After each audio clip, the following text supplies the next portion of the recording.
మృత్యు ఆకలి పార్ట్ 1. ఒక కాలకూట అమావాస్య రోజు నాడు గ్రామస్తులందరూ తమ ఇళ్లల్లో నుండి ఒక కొంచెం నిండుగా ఉప్పుడు బియ్యం మరియు వేపరసం తీసుకుని ఊరి పొలిమేర వైపు నడుస్తూ వెళ్తున్నారు. అలా వారంతా కంచె దాటి ముందుకు వెళ్ళగా అక్కడొక మర్రి చెట్టు ఉంటుంది. అప్పుడు గ్రామస్తులు బియ్యాన్ని కుప్పగా పోసి ముందుగా సిద్ధం చేసిన ఒక గోళెంలో వేపరసాన్ని పోస్తారు. ఆ తర్వాత ఊరి పెద్ద మినహాయించి మిగిలిన గ్రామస్తులందరూ వెనక్కి తిరిగి చూడకుండా ఆ చోటు నుండి వెళ్ళిపోతారు.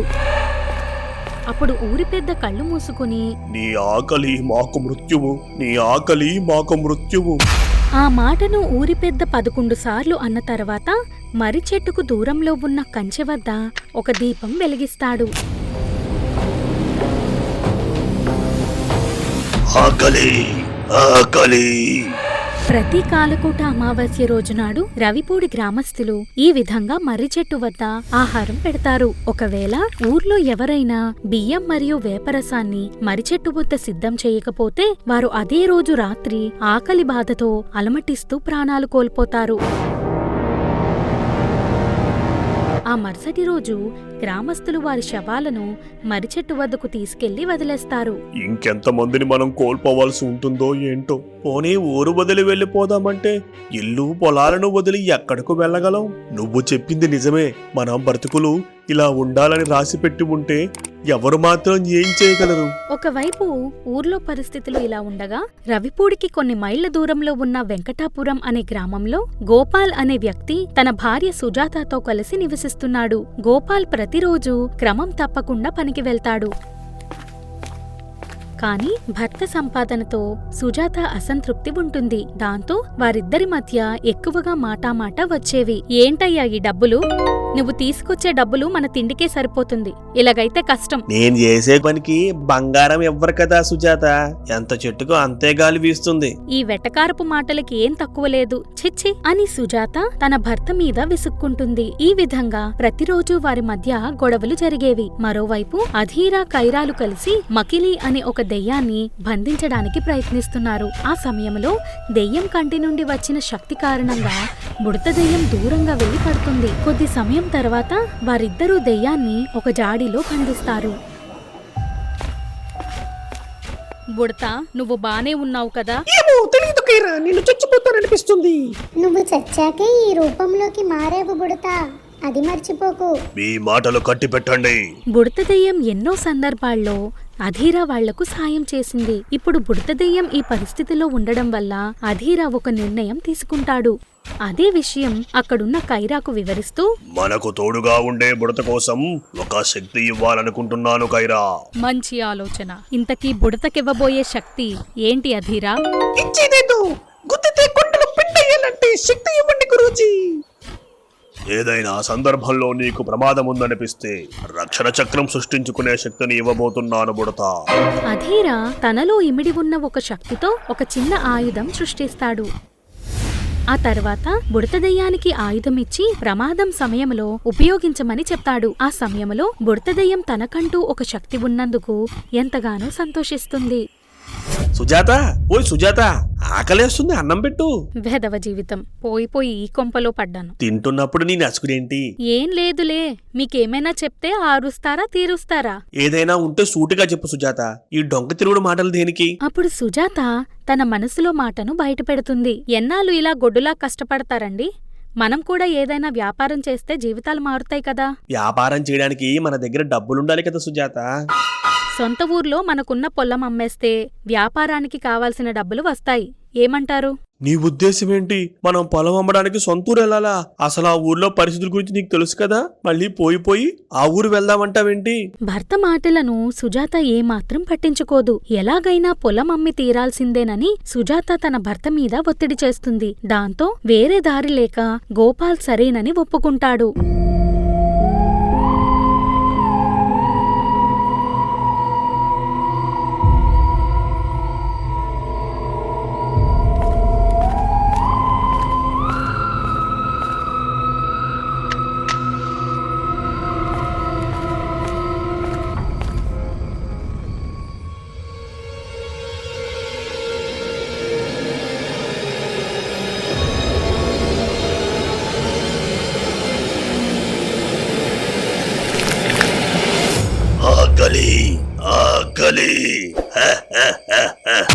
పొలం అమ్మాలని నిర్ణయించుకున్న గోపాల్ 2 రోజుల తర్వాత సుజాతతో కలిసి తన సొంత ఊరైన రవిపూడి గ్రామానికి బయలుదేరుతాడు. అలా వారిద్దరూ 3 రోజులు ప్రయాణించిన తర్వాత జోరా అడవి మార్గాన ముందుకు వెళ్తుంటారు. చివరిగా వారిద్దరూ ఒక ఆశ్రమం వద్దకు చేరుకుని అక్కడున్న సాధువుని కలుస్తారు. నమస్కారం స్వామి, నేను మళ్ళీ మీ సాయం కోరి వచ్చాను. అన్ని సమస్యలు తీరినట్టే కదా, మళ్ళీ ఎందుకొచ్చావు? స్వామి, అనుకోని పరిస్థితుల కారణంగా నేను మళ్ళీ ఊర్లోకి వెళ్ళాలనుకుంటున్నాను. నువ్వేం చేస్తున్నావో నీకర్థమవుతుందా? పోయి సమస్యను పెద్దది చేయకు గోపాల్. సాధువు మాటలకు గోపాల్ కంగారు పడతాడు. స్వామి, దయచేసి మీరే ఏదో రకంగా మాకు సాయం చేయండి. మేము ఆ ఊర్లో కొన్ని రోజులు మాత్రమే ఉంటాం. కోరి ప్రమాదంలోకి అడుగు పెడుతున్నారు. అది ఎవరికీ మంచిది కాదు. స్వామి, మేం కేవలం మాకున్న పొలం అమ్మడం కోసం వెళ్తున్నాం. ఆ పని పూర్తవగానే తిరిగి వచ్చేస్తాం అని భార్యాభర్తలు ఇద్దరూ ప్రాధేయపడుతూ సాధువును వేడుకుంటారు. అప్పుడు సాధువు ఒక క్షణం ఆలోచించి తన మంత్రశక్తితో అరుదైన కారుక్క చెట్టు విత్తనాలను సృష్టిస్తాడు. ఆ తర్వాత వాటిని గోపాల్ చేతికి అందిస్తూ, నువ్వు ఆ ఊర్లో అడుగుపెట్టిన క్షణం నుండి జాగ్రత్తగా ఉండాలి. అలాగే నువ్వు ఊర్లో ఉన్నన్ని రోజులు రాత్రిపూట కారుక్క విత్తనాన్ని మర్రి చెట్టు వద్ద పడేయాలి అని సాధువు కొన్ని విషయాలు గోపాల్తో చెప్తాడు. అవన్నీ శ్రద్ధగా విన్న తర్వాత గోపాల్ తన భార్యని తీసుకుని తిరిగి పయనమవుతాడు. ఆ సమయంలో గోపాల్ బుర్రలో ఎన్నో ఆలోచనలు మొదలవుతాయి. చివరగా వారిద్దరూ అర్ధరాత్రి సమయానికి రవిపూడి పొలిమేర వద్దకు చేరుకుంటాడు. ఎప్పుడైతే గోపాల్ ఊర్లోకి అడుగుపెట్టాడో ఒక్కసారిగా ఆకలు కేకలు వినిపించడం మొదలవుతుంది. అప్పుడు సాధువు చెప్పిన సూచన గుర్తుకు వచ్చిన గోపాల్ ఆ ఊరి మర్రి చెట్టు వద్దకెళ్లి కారుక్క విత్తనం ఒకటి నేల మీద వేస్తాడు. నీ ఆకలి మాకు మృత్యువు. కొన్ని క్షణాల తర్వాత విత్తనం ఒక ఫలంగా మారుతుంది. అప్పుడు గోపాల్ ఎదురుగా దెయ్యం ప్రత్యక్షమై ఆ ఫలాన్ని తీసుకుని తింటుంది. ఆ తర్వాత గోపాల్ అక్కడ నుండి బయలుదేరి ఊర్లోకి వస్తాడు. అప్పుడు గోపాల్ తన భార్యతో నడుస్తూ ఊరి పెద్ద ఇంటికి చేరుకుంటాడు.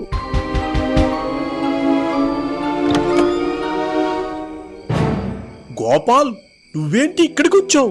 చాలా సేపటి నుండి ప్రయాణం చేసి అలసిపోయాం. కొంచెం లోనికి వెళ్ళి మాట్లాడుకుందామండి. సరే, లోనికి రండి. ఇప్పుడు చెప్పు గోపాల్, అసలు నువ్వు ఊర్లోకి మళ్ళీ ఎందుకు వచ్చావు? నేను నా పొలం అమ్మడానికి వచ్చానండి. ఇక్కడికి వచ్చే ముందు సాధువును కూడా కలిసి వచ్చాను. జరిగింది నువ్వు మర్చిపోయావేమో, మేము మర్చిపోలేదు గోపాల్. ఈసారి మా వల్ల ఎవరికీ ఏ ఇబ్బంది రాదండి. దయచేసి మాకు ఈ చిన్న విషయంలో సాయం చేయండి. ఏవండి, మీరు మాత్రం వీళ్లకు సాయం చేయడానికి వీల్లేదు. ముందు నువ్వు వెళ్ళి పడుకో, వీళ్ల సంగతి నేను చూసుకుంటా. మీకు నచ్చింది చేసుకోండి. గోపాల్ తాను ఇన్నాళ్లు పాటు వెంకటాపురంలో గడిపిన జీవితం గురించి చెప్తాడు. ప్రస్తుతం తనకు డబ్బులు అవసరం కాబట్టి పొలం అమ్మడానికి వచ్చినట్టు గోపాల్ చెప్తాడు. అదంతా విన్న తర్వాత ఊరి పెద్ద వారికి కొన్ని రోజుల పాటు ఆశ్రయం ఇవ్వడానికి ఒప్పుకుంటాడు. అప్పుడు ఊరి పెద్ద వారిద్దరినీ తీసుకుని ఒక ఇంటి వద్దకు వెళ్తాడు. నిజం చెప్పాలంటే మళ్ళీ మీరు ఊర్లోకి రావడం నాకు ఇష్టం లేదు. కాకపోతే మీరు సాధువును కలిశారు కాబట్టి కొన్ని రోజుల పాటు ఇక్కడ ఉండడానికి ఒప్పుకుంటున్నాను. చాలా సంతోషం అండి. ఈసారి మా వల్ల మీకే సమస్య ఉండదు. సరే గోపాల్, వీలైనంత త్వరగా పని పూర్తి చేసుకుని వెళ్ళిపో, లేదంటే ఆ మృత్యు ఆకలికి బలవుతారు. ఊరి పెద్దవారిని హెచ్చరించి అక్కడి నుండి వెళ్ళిపోతాడు. ఆ తర్వాత గోపాల్ ఒంటరిగా ఇంటి బయట నిలబడి తన గతాన్ని తలుచుకుంటాడు. సరిగ్గా 7 ఏళ్ల క్రితం గోపాల్ తన తండ్రైన లచ్చన్నతో కలిసి నివసించేవాడు. లచ్చన్నకు వయసు పైబడడంతో పొలం పనులకు సరిగ్గా వెళ్ళలేకపోతున్నాడు. దాంతో కోడలైన సుజాత ఎప్పుడూ అతనిని మాటలంటుంది. దిక్కుమాలిన బతుకులు, దమ్మిడి సంపాదన ఉండదు గాని 3 పూట్ల పీకల దాకా తింటారు. అసలు నువ్వు ఎవరి గురించి మాట్లాడుతున్నావు సుజాత? ఇంకెవ్వరు ఉన్నారు కదా, మీ నాన్న. ఆయన తినే తిండికి 1 నెల రోజుల సరుకులు కూడా 10 రోజుల్లో అయిపోతున్నాయి. కోడలి సూటిపోటి మాటలు విన్న లచ్చన్న కంచెం ముందు నుండి లేచి వెళ్ళిపోతాడు. దానికి తోడు గోపాల్ ప్రవర్తన తన భార్య మాటలను సమర్థించేలా ఉండడంతో లచ్చన్న ఎంతగానో బాధపడతాడు. అలా కొన్ని రోజులు గడుస్తాయి. ఆ తర్వాత సుజాత లచ్చన్నకు తిండి పెట్టడం తగ్గిస్తుంది. దాంతో లచ్చన్న ఒక పూట తిని మరో పూట మంచినీళ్లు తాగి కడుపు నింపుకుంటాడు. ఒకరోజు ఆకలి బాధను తట్టుకోలేని లచ్చన్న తన కొడుకు వద్దకొచ్చి, గోపాలం, నా కడుపులో బాగా నొప్పిగా ఉందిరా. మరి నన్నేం చేయమంటావు? నువ్వు ఊరికే ఇంట్లోనే కూర్చుంటే ఇలాంటి నొప్పులే వస్తాయి. అది కాదురా, నేను సరిగ్గా భోజనం చేసి చాలా రోజులవుతుంది. నువ్వు కొంచెం కోడలతో చెప్పి అన్నం పెట్టించరా. నేనేం మాట్లాడలేను నాన్న.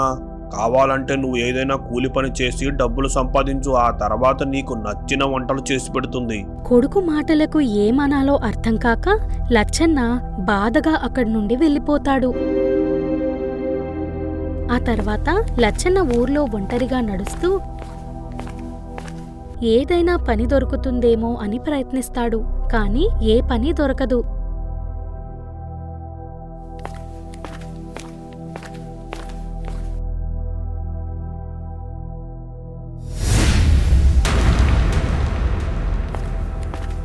దాంతో సాయంకాలం వరకు ప్రయత్నించిన లచ్చన్న ఆఖరికి బిచ్చమెత్తుకొని ఆకలి తీర్చుకోవాలని అనుకుంటాడు. ఆ సమయంలో గ్రామస్తులు కనీసం పెట్టెడు అన్నం కూడా పెట్టరు. ఈ విధంగా వారం రోజులు గడుస్తాయి. చివరికి ఒకరోజు లచ్చన్న ఊరి మర్రిచెట్టు వద్ద ప్రాణాలు విడుస్తాడు.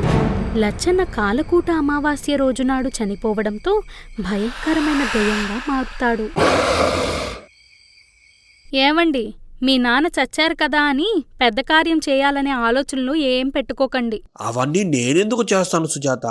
ఆ దినానికి అయ్యే ఖర్చుతో మనం కొన్ని నెలలు హాయిగా బ్రతకొచ్చు.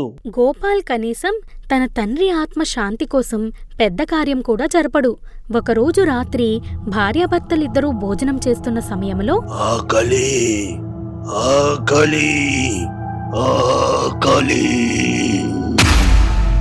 ఏమండి, ఆ మాట విన్నారా? ఎవరో ఆకలి అంటూ బయట నుండి వినిపిస్తుంది. ఆకలి ఆకలి. అవును సుజాత, నువ్వుండు, అది ఎవరో నేను చూసొస్తాను. గోపాల్ ఇంటి బయటకు వచ్చి చూడగా అక్కడ గోపాల్కి కేవలం మాట మాత్రమే వినిపిస్తుంది. ఈ విధంగా రవిపూడి గ్రామస్తులందరికీ ఆకలి అనే స్వరం వినిపించడం మొదలవుతుంది. మొదట్లో ఈ విషయాన్ని ఎవరూ పెద్దగా పట్టించుకోరు. అలా ప్రతిరోజూ రాత్రి ప్రజలు భోజనం చేస్తున్న సమయంలో ఆకలి కేకలు వినిపిస్తాయి. అప్పుడు ఒక అమావాస్య రోజునాడు కొంతమంది గ్రామస్తులకు ఉన్నట్టుండి కడుపు నొప్పి వస్తుంది. ఆ బాధను వారు భరించలేకపోతారు. అదే సమయంలో నవ్వులు వినపడతాయి. దాంతో వారందరిలో భయాందోళన మొదలవుతుంది. అయ్యా, ఊర్లో ఏం జరుగుతుందో తెలీదు గాని రోజురోజుకి పరిస్థితులు దారుణంగా మారుతున్నాయి. అవునయ్య గారు, కనీసం గుప్పెడి మెతుకులు కూడా తినలేకపోతున్నాం. నాకు మీ అందరి సమస్య అర్థమవుతుంది. వీలైనంత త్వరగా దీనికి ఒక పరిష్కారం ఆలోచిద్దాం. కొన్ని రోజులు గడిచిన తర్వాత ఊరి పెద్ద ఒక సాధువుని కలిసి ఊర్లో జరుగుతున్న వింత సంఘటనలను గురించి వివరిస్తాడు. ఆ తర్వాత సాధువును తన వెంట పెట్టుకుని గ్రామంలోకి తీసుకొస్తాడు. అలా ఊర్లోకి వచ్చిన సాధువు చుట్టూ ఉన్న పరిసరాలను గమనిస్తాడు.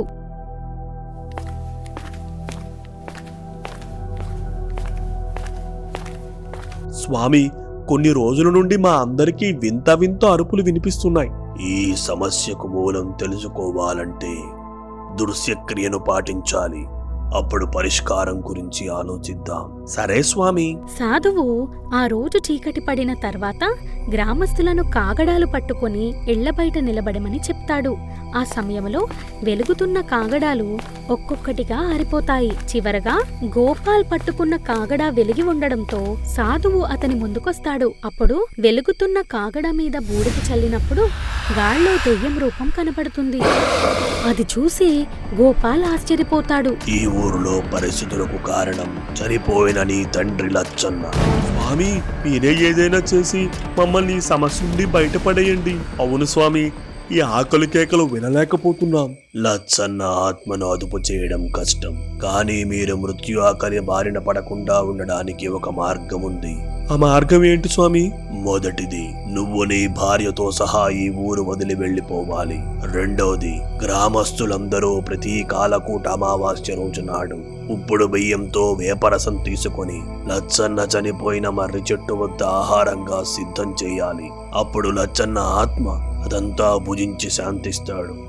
ఈ విధంగా చేయడం ద్వారా మీకు ఏ సమస్య ఉండదు. ఒకవేళ నేను చెప్పిన నియమాలు పాటించకపోతే వారికి మృత్యు ఆకలి తప్పదు అని సాధువు నియమాల గురించి వివరిస్తాడు. ఆ తర్వాత గోపాల్ కట్టుబట్టలతో ఆ రాత్రి ఊరి వదిలి వెళ్ళిపోతాడు. అలా జరిగింది మొత్తం గోపాల్ తలుచుకుంటాడు. సరిగ్గా అదే సమయంలో ఇంటి బయట నిలబడి ఉన్న భర్త వద్దకు సుజాత వచ్చి నిద్రపోవడానికి అతన్ని లోనికి తీసుకెళ్తుంది. సాధువు అడవిదారిన వెళ్తున్న సమయంలో మెరుపు వేగంతో ఏదో శక్తి వచ్చి తాకుతుంది. దాంతో సాధువు కింద పడిపోతాడు. ఆ తర్వాత సాధువు ఎదురుగా ఒక ఆకతాయి దెయ్యం ప్రత్యక్షమవుతుంది. ఈ అడవిలో ఒంటరిగా ఏం చేస్తున్నావు ముసలినక్క? ఇలాంటి ఆకతాయి దెయ్యాలను చూసి నేను భయపడను. మాటలతో భయం ఎందుకు కలుగుతుంది? ఇప్పుడు నా చీతలు చూడు.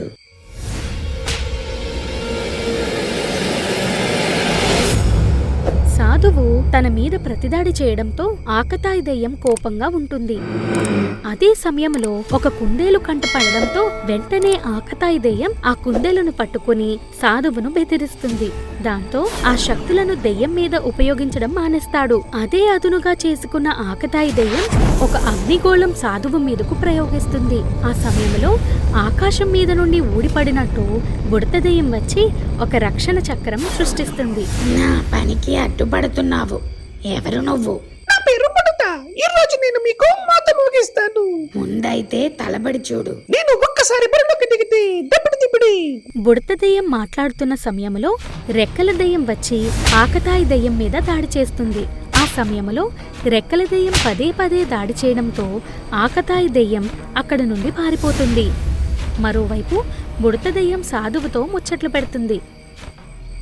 మేము సరిగ్గా ఇటుగా వెళ్తున్న ఈ సమయంలో మిమ్మల్ని చూసి సాయం చేయడానికి వచ్చాం. చాలా సంతోషం. నేను కూడా అధీరా గురించి ఎన్నో కథలు విన్నాను, కానీ కలిసే అవకాశం రాలేదు. మీలాంటి వాళ్ళు భవిష్యత్తులో కలిసే అవకాశం ఉంటుందిలే స్వామి అని బుడత దెయ్యం కాసేపు మాట్లాడిన తర్వాత రెక్కల దెయ్యంతో కలిసి అక్కడి నుండి బయలుదేరుతుంది. నీకు మాటలు ఎక్కువ చేతలు తక్కువ కదా బుడత. ఎందుకలా అంటున్నా? ఇందాక చూశాను కదా, దాడి చేయకుండా కబుర్లు చెప్తున్నావు. ఇంతకీ అంతసేపు సాధువుతో ఏం మాట్లాడావు? ఒకవేళ ఎప్పుడైనా నా సాయం కావాలంటే పిలవమని చెప్పాను. పోయి నీ సాయమే అడగాలి అని రెక్కల దెయ్యం మాట పట్టిస్తుంది. మరిప్పుడు మృత్యు ఆకలితో ఘోషిస్తున్న దెయ్యం కథ ఏ మలుపు తిరుగుతుందో చూడాలి.